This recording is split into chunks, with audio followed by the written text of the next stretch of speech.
एक मालिक था जो व्यापार कर रहा था और उसका व्यापार बहुत ही अच्छा चल रहा था। उसका एक विश्वसनीय नौकर भी था। वो नौकर अपने काम से काम रखता था और ज़्यादा कुछ बोलता भी नहीं था। एक दिन वो नौकर काम पर नहीं आया। उसके मालिक ने सोचा कि वो पिछले 20 साल से यहाँ पर काम कर रहा है और उसने कभी पगार बढ़ाने की बात भी नहीं की है। वो बहुत ही ईमानदार भी है।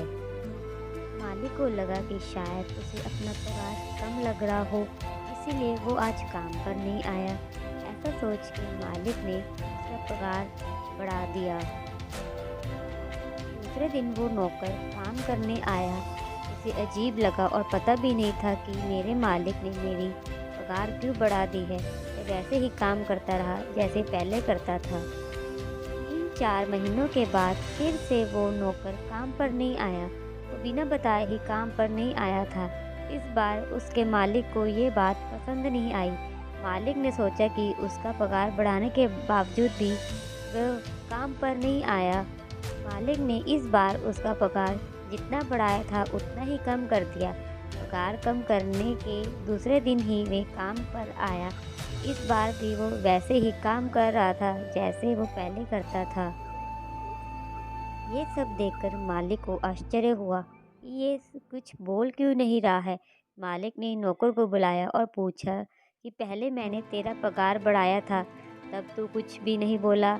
अब मैंने तेरा पगार कम कर दिया है, फिर भी तू तू कुछ नहीं बोलता। आखिर बात क्या है? नौकर ने बड़े ही शांति से बोला कि मालिक, पहले जब मैं काम पर नहीं आया था तब मेरे घर पर बेटी का जन्म हुआ था।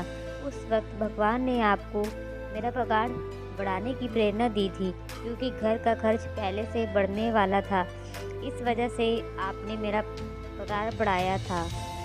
दूसरी बार जब मैं काम पर नहीं आया था तब मेरे पिताजी की मृत्यु हो गई थी।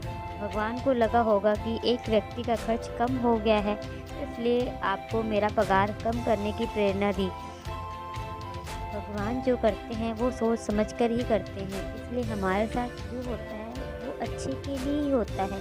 हमें ऐसा ही सोचना चाहिए। नौकर की ये बात सुनकर मालिक ने उसे कहा कि तेरी बात बिल्कुल सच है।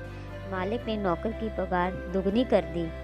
तो ये कहानी उन लोगों के लिए है जिनको अपने साथ जो कुछ भी होता है वो बुरा ही लगता है। असल में हमारी ज़िंदगी में जो होता है वो अच्छे के लिए ही होता है। हमें ऐसा सोचना चाहिए। भगवान सब कुछ सोच समझ कर ही करते हैं। कहानी देखने के लिए आपका धन्यवाद।